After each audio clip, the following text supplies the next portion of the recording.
Jadi saat dia gembira itu dia bersyukur, dan saat dia sedang mengalami duka dia bersabar. Semua sama sebagai ibadah. Semakin kenal, semakin dekat, semakin mudah. Kadang belum minta sudah diberi. Ada yang orang belum berucap, Allah sudah berikan. Sehingga ketika menghadapi masalah yang sama ringan, bukan gak punya masalah, akan dihadapi, diringankan oleh Allah. Masalah yang sama, ini sampai ribut, adu argumentasi. Orang ini cuma senyum selesai. Kenalkan kepada Allah, nanti biarkan janji yang disampaikan oleh lisan Rasulullah itu terjadi. Pengen level tertinggi itu butuh perjuangan. Latihan dulu, kan? Menguras fisik, energi, tenaga, biaya, hasilnya indah. Tapi ada jalan cepat untuk mendapatkan itu. Nih aksesnya bangun kepada Allah.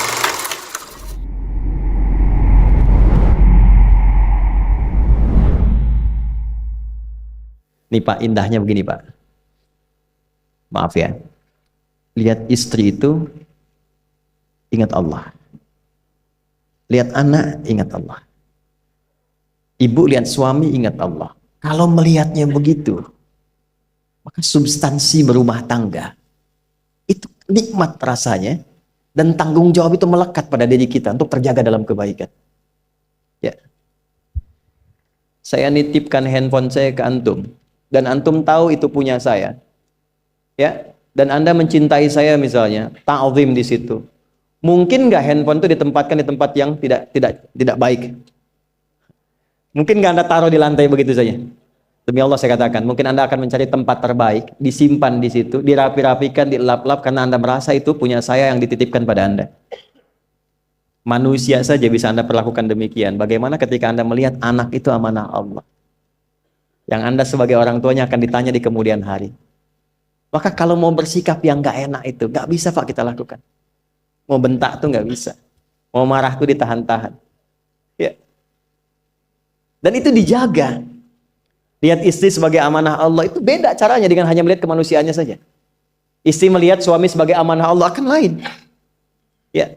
Makanya akan selalu sempat dan optimal merawat istri sendiri dibandingkan lihat-lihat istri orang. Begitu sebaliknya. Ibu pun tidak harus berharap. Kenapa ya suami saya nggak seperti Ustadz? Harapan yang sia-sia. Sudah ada turunan hikmahnya. Nah itu ada latihannya.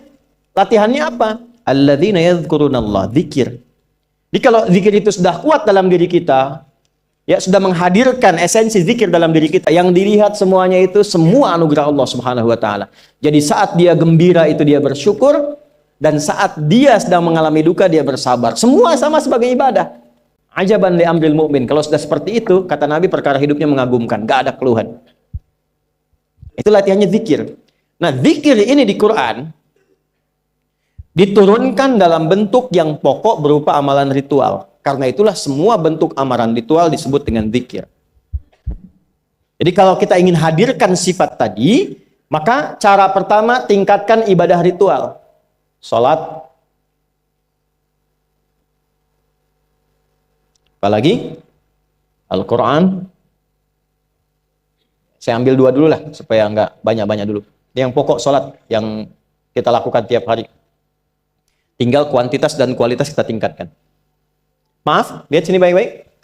Salat itu di Al-Quran disebut dengan zikir. Dalilnya Quran surah ke-20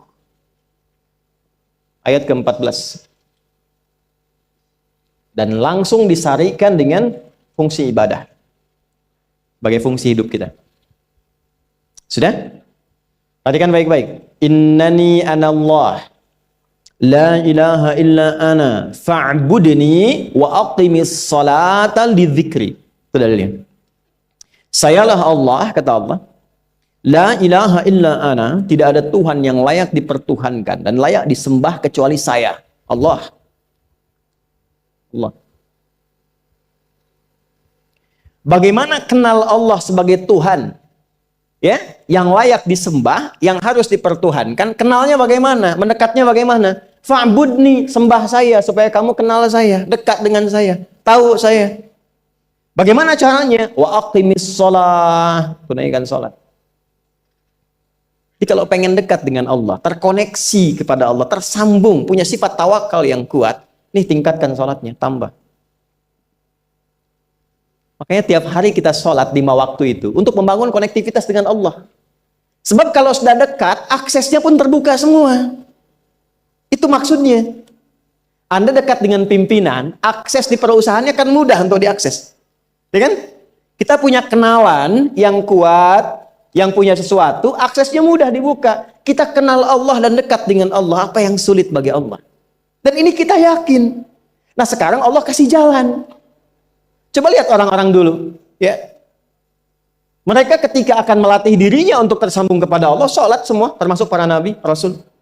Tapi dahsyatnya, ketika ada apapun dalam kehidupannya, yang sulit Allah mudahkan. Minta langsung dikabulkan. Dan sangat luar biasanya, seringkali terjadi mintanya lewat sholat. Nabi Zakaria itu kan dihukumi istrinya oleh medis itu menopause dan mandul. Maaf, nggak mungkin punya keturunan. Kapan mintanya? Dalam sholat. Mohon sama Allah. Dan itu dikabulkan. Dan diabadikan di Quran dengan surah yang sama, Ali Imran ayat 38-39. Hunalika da'a Zakaria rabbah, qala rabbi habli min ladunka dzurriyyatan thayyibah, innaka sami'ud du'a. Ya Allah, mereka mengatakan aku nggak mungkin punya keturunan. Mereka mengatakan istriku punya keterbatasan. Maka aku memohon kepadamu yang tidak punya batas dalam pemberian. Engkau yang maha mendengar. Kalau kepada yang maha mendengar doa saya tidak dikabulkan, mohon tunjukkan kepadaku lewat sholat ini ya Allah, dengan cara apa lagi dan kepada siapa aku mesti memohon. Itu nggak nunggu lama, permohonan selesai turun jawaban ayat 39-nya. Fanadathul malaikatu wa huwa qa'imun yusalli fil mihrab. Turun malaikat mengabarkan engkau dapat kabar gembira akan punya anak, langsung namanya dikasih Allah Yahya. Annallaha yubasyiruka bi Yahya. Artinya hidup yang mustahil menurut manusia, lahir dari rahim seorang perempuan, maaf, yang divonis monopause dan mandul bayi yang hidup, kata Allah nggak ada yang mustahil, lahir dan terjadi itu. Yahya, John, lahirlah. Kapan terjadinya? Saat sholat. Karena itu saat dipanggil sholat, itu isinya tuh kan doa semua. Silakan ngecek, isinya doa semua. Dari mulai takbir, sujud sampai salam, isinya doa semua. Dan itu konektivitas kita dengan Allah, minta. Kapan itu bisa terkabul dengan cepat doanya? Kapan selesai urusan kita? Kalau koneksinya bagus. Makanya disebutnya zikir, yang terhubung, yang nyambung. Semakin kenal, semakin dekat, semakin mudah. Kadang belum minta, sudah diberi. Ada yang orang belum berucap, Allah sudah berikan. Sehingga ketika menghadapi masalah yang sama, ringan. Bukan gak punya masalah. Akan dihadapi, diringankan oleh Allah. Masalah yang sama, ini sampai ribut, adu argumentasi. Orang ini cuma senyum selesai. Betapa banyak masalah kecil diargumentasikan jadi besar. Akhirnya problem. Tapi tidak sedikit masalah besar dihempaskan di atas sajadah. Ketika koneksinya dengan Allah itu kuat, tiba-tiba hilang seketika. Selesai. Makanya Nabi Yakub kalau punya masalah, yang beliau lakukan apa? Dia bentangkan sajadahnya, dia sholat, dia mohon kepada Allah. Itu dilestarikan di Quran surah ke-12 Yusuf ayat ke-86. Aku tuh kalau sedang punya masalah apapun, ya aku bangun konektivitas dengan Allah. Innama ashku bathi wa huzni ilallah. Saya curhatnya cuma sama Allah. Ini Pak, ini bagian pertama. Nah, jadi kalau ingin semakin kuat, sampai ada masalah diringankan, mau kerja dibukakan pintunya, itu ada jenisnya. Yang pokok ada 5 waktu, 17 rakaat. Yang detil itu ada pada sunnahnya. Dan itu hebatnya dalam Islam. Dijelaskan caranya, disebutkan tujuannya, dan diterangkan hikmahnya. Contoh. Kita sekarang jam berapa? Jam 9.20. Di waktu saat ini ada waktu sholat disebut dengan sholat duha. Duha itu dibagi 3. Ada awal duha, penguat zikir, pengganti seluruh bagian zikir di tubuh kita, yang disebut dengan syuruk. Itu kurang lebih jaraknya 1 jam setelah subuh. Jadi kalau tadi 4.45, ya 5.45 menjelang jam 6 itu masuk syuruk. Setelah itu masuk ke jam 8 sampai ke kurang jam 10 itu pertengahan duha. Pertengahan duha. Apa fungsinya? Di antaranya mempermudah rizki. Di antaranya. Bilangannya berapa? 2 sampai 4 rakaat bisa dikerjakan. Ya, dan harapannya apa? Bukan pada rizkinya. Ya, jadi jangan sampai motifnya cuma sekedar keduniawi, kurang tepat. Kenalkan kepada Allah, nanti biarkan janji yang disampaikan oleh lisan Rasulullah itu terjadi. Ya, jangan pada rizkinya, ini terbatas, cuma sampai situ. Tapi kalau kita minta sama Allah, dikasih jalannya itu dari sisi yang tidak kita duga. Anda berhitung, Allah kasih hitungan. Anda tak berhitung, Allah kasih apa yang tidak pernah Anda hitung sebelumnya. Itu poinnya. Maka lakukan sholat, dekati. Itu yang disebut sholat duha. 2 rakaat, tambah lagi 2. Untuk kenal Allah. Kalau sudah merasakan dekat, sudah nyaman, sudah enak, muncullah kemudian kesan dalam hati. Terserah Allah mau kasih berapa. Yang penting sudah enak, sudah damai. Di titik itulah kemudian Allah limpahkan dari apa yang nggak pernah kita duga sebelumnya. Tiba-tiba keluar, kok ada telepon, dapat proyek, dapat macam-macam. Tapi tujuan sholatnya bukan untuk proyeknya. Buat kenal Allah, ulul albab ini. Kalau cuma pengen lancar, baru serabutnya. Kalau cuma pengen lulus proyek, itu baru daging luarnya. Ulul albab itu kenal Allahnya, sehingga dia tahu akses intinya tuh itu. Itu poinnya. Dan gak mahal. Emang kalau sholat duha di Anur bayar, Pak? Pakai biaya. Baiknya luar biasa. Sudah? Satu. Kalau mau lagi misalnya, ini yang paling dahsyat nih. Dibimbing kita sampai ke posisi terbaik di apapun itu. Jadi ayah terbaik, ibu terbaik. Ya, jadi karyawan strategis, di militer terbaik. Terbaik tuh gini, di tempat terbaik yang memuliakan tuh makom namanya. Makanya kuburan sering disebut makam kan? Ya kan? Maksudnya apa? Maksudnya Anda selama hidup berkaryalah yang baik, ibadah yang benar, sehingga Anda wafat pun terhormat. Ya, kata makom itu pertama kali di Al-Baqarah ayat 125, makom Ibrahim. Ya. Ketika Allah sampaikan dalam Al-Qur'an, didapatkan di situ makom Ibrahim, wa idz ja'alnal baita matsabatan lin-nasi wa amna wattakhidhu min maqami Ibrahim. Makanya kalau kita tawaf, itu dari mulai Hajar Aswad kan sampingnya dekat sekitar 5 meter ada makom Ibrahim kan? Itu tapak kaki pertama beliau meninggikan pondasi Ka'bah dan di situ diabadikan kemuliaannya sampai beliau wafat. Dikenal sampai sekarang. Ya, setelah sekian abad. Jadi kalau kita ingin terhormat dan masih dikenang sampai kapanpun, itu makom namanya. Tapi ada cara yang lebih hebat. Anda di posisi itu, lawan pun mengakui memang Anda yang pantas ada di situ. Itu namanya makom mahmuda. Makom mahmuda. Siapa yang bikin urutan 100 tokoh paling berpengaruh di dunia? Siapa? Saya tanya, yang nulis siapa namanya? 100.000? 200.000? Dia mencari langsung di Google tuh. Lambat mas, waktu habis. Michael Chart. Dia yang nulis, maaf ya. Urutan pertamanya siapa? Muhammad SAW. Yang nulis itu muslim atau bukan? Kok bisa tergerak hatinya untuk menempatkan seorang nabi muslim di tempat pertama? Saya tanya begini, kenal Abu Jahal nggak? Ya Allah, makin siang nih nggak fokus nih. Saya kira cuma di Bengkali saja yang kenal Abu Jahal, sini kenal juga. Baik, Abu Jahal itu, apakah orang ini tidak kenal Nabi? Orang ini tahu, kalau saya sebut orang ini berarti kurang bagus ya. Kalau saya sebut beliau berarti baik ya. Abu Bakar saya sebut beliau, Abu Jahal orang ini. Maksudnya Abu Jahal. Apakah orang ini tidak tahu kalau Nabi itu mulia? Nabi unggul. Nabi hebat kan? Jadi mengakui sebetulnya Nabi unggul. Dan gulat dengan Nabi itu dalam olahraga kalah. Dia tahu Nabi itu kuat. Ya.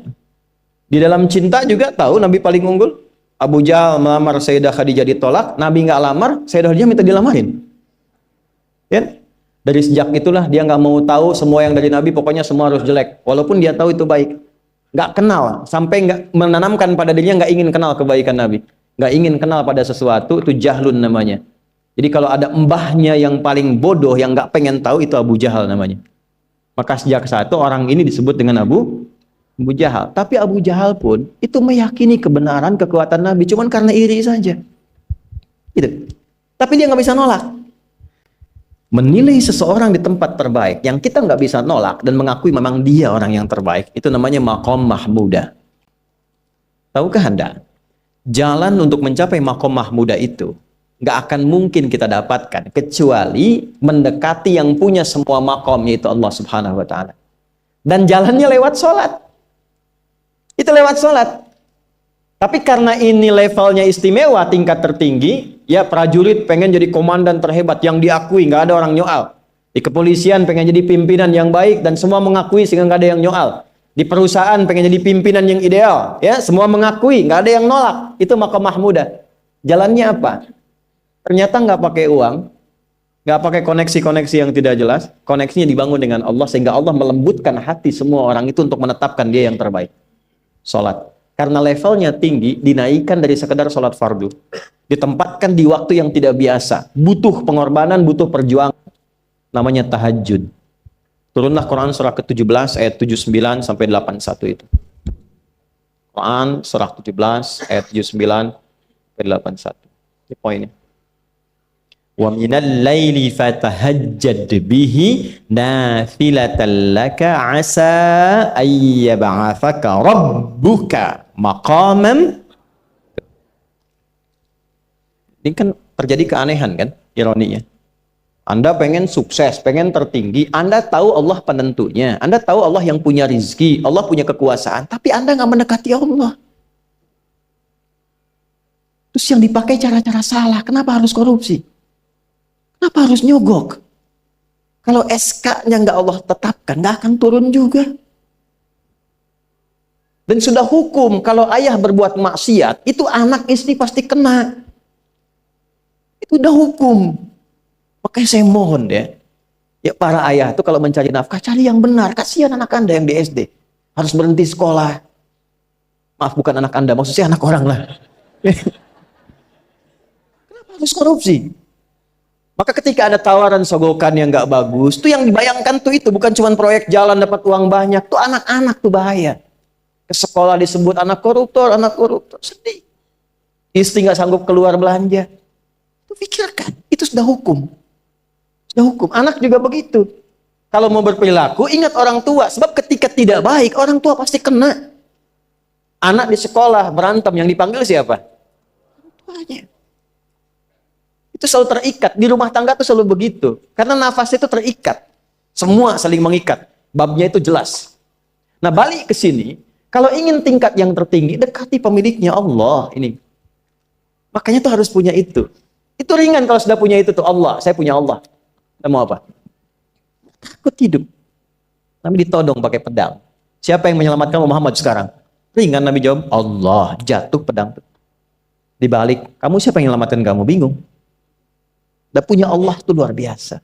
Nah, ini yang harus tanamkan pada jiwa. Punya Allah sebagai Tuhan. Kalau sudah dekat, kenal, baik dengan itu, akses mudah semua. Dan yang paling indah itu apa? Menerima apa yang Allah tetapkan. Hari ini nggak dapat, alhamdulillah. Saya masih dikasih jalan. Alhamdulillah, besok belum dapat. Ada akumulasi, paham. Paham. Nah, itu nggak mungkin bisa dapat rasa itu. Salah satunya, ikhtiarnya apa? Nih, tahajud. Dan hebatnya kenapa sholatnya disebut tahajud? Tidak disebut sholat hajat. Ada hajat, ada tahajud, beda. Hajatun, hajada, hajadun, ada tahajjada ya tahajud, tahajud. Beda. Tahajud, di situ aja. Ini sengaja nggak saya hapus nih. Mana staf saya? Oh. Foto nih ya. Saya hafal insya Allah. Tahajud. Asalnya dari kata hajada. Begini. Ha, jim, dal. Ditambah ta di depannya. Lalu ada tasydid sebelum akhirnya. Nih. Ini akarnya 3 huruf. Ha, jim, dal. Hajada itu asalnya bangun dari tidur malam. Tidur dulu, lalu bangun setelah itu. Itu hajada.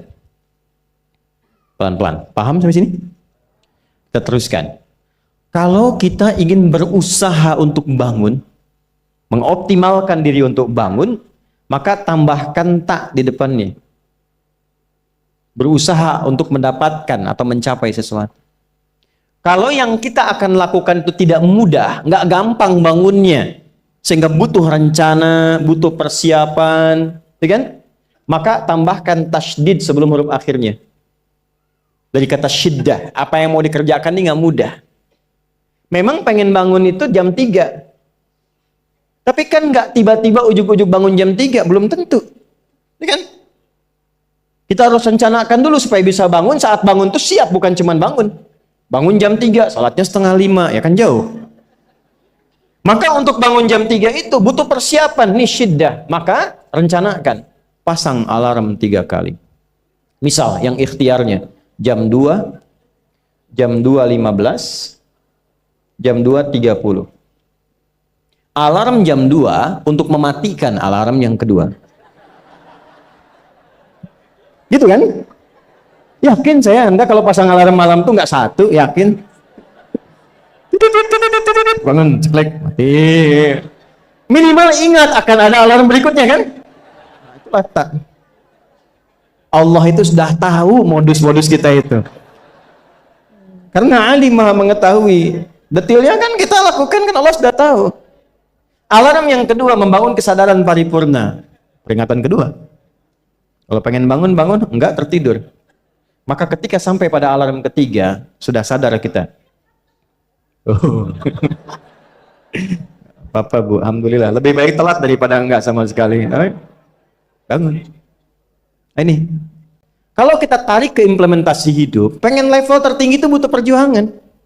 Latihan dulu, kan? Menguras fisik, energi, tenaga, biaya, hasilnya indah. Tapi ada jalan cepat untuk mendapatkan itu. Nih aksesnya bangun kepada Allah. Gitu. Kalau kita tingkatkan ini, itu luar biasa. Jadi itu. Jadi. Nah, kalau ini terus ditingkatkan, terus tingkatkan, terus tingkatkan, nanti membangun value yang terasa. Ada nilai-nilai yang terasakan, kita merasa lebih dekat dengan Allah. Yang biasanya tadi dipanggil azan baru ingat sekarang, baru selesai subuh udah ingat isya. Nanti isya bagaimana? Itu kan urutkan. Tapi tetap zuhur juga, zuhur, asar, maghrib, isya. Waktunya kenal jam berapa, jam berapa, jam berapa. Bahkan dipetakan, saya nanti akan ke sini, masjid yang terdekat di situ. Jadi lihat peta itu, ya lihat peta jalan. Saya nggak sebut nama supaya nggak endorse. Itu lihat peta jalan. Itu dia petakan, saya akan sampai di situ jam berapa, durasinya berapa, masjidnya di mana. Kalau tertinggal di situ, di sini saya sholat Jumatnya. Sampai ke situ. Nah, value yang membuat kita semakin meningkat dekat dengan Allah, itu takwa namanya. Takwa. Disebutkan sebanyak 240 kali dalam Al-Quran. Nah, intinya itu ini nih. Jiwa takwanya. Kalau ini sudah ada, Allahu Akbar. Silahkan Anda keluarkan semua kata-kata takwa di Quran. Tidak ada kecuali yang indah semuanya. Quran surah 65. 65 itu babnya bab tolak. Surahnya at-tolak. Tolak itu persoalan terbesar di rumah tangga. Nggak akan bisa terjadi yang demikian itu kalau ada takwa di dalamnya. Nyambung. Kalaupun mesti terjadi, itu spirit takwa mengarahkan pada yang terbaik.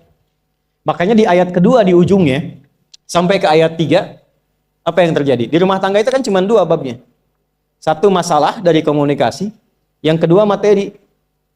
Perhatikan. Wa may yattaqillaha yaj'al lahu makhraja wa yarzuqhu min haitsu la.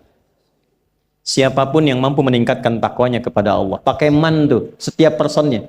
Suami, istri, ayah, ibu, anak, satu keluarga mencoba meningkatkan takwa. Dia tahajud, bangun semua ingatkan. Bangun semua tahajud, salat duha, yuk ingatkan dimanapun. Alhamdulillah. Apa yang terjadi ketika dilakukan? Apa jawab Allah? Yaj'al lahu makhraja. Enggak pakai alif lam, makhraja. Masalah apapun yang engkau alami. Suami berangkat ada masalah. Ada masalah umum yang semua orang mengalami itu. Tapi yang ini enggak. Kena macet, ada macet, dia mau berangkat, tiba-tiba diarahkan, jangan lewat situ Pak, macet, Bapak kesini aja. Ya. Pak ikut kami saja Pak, tiba-tiba patwal datang, ayo ikut. Ya, itu bisa terjadi. Wa yarzuqhu min haitsu la yahtasib, bahkan rezekinya pun itu datang dari sisi yang nggak diduga. Nggak nyangka ya, emang nggak sangka datangnya. Ya, habis sholat, tiba-tiba telepon masuk, belum selesai proyek, ini ada permintaan itu. Beda istidraj dengan takwa itu lain. Kalau istidraj itu bertambah tapi lupa Allah. Hati-hati. Proyek nambah, sholat lupa. Hati-hati. Hati-hati ya. Pekerjaan menambah, omset nambah, tapi nggak pernah bisa ngaji. nggak pernah mampu sholat. Hati-hati itu. Dan paling bahaya kalau itu nambah terus sehingga membuat lupa semua ibadah. Itu istidraj namanya. Istidraj. Ancamannya akhirat tuh, hati-hati.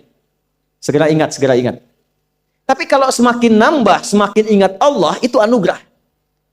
Karena Allah telah menilai hamba ini paham menjalani kehidupan, sehingga dia ngerti. Makanya Utsman, Abdurrahman bin Auf, setelah masuk Islam, hartanya makin nambah.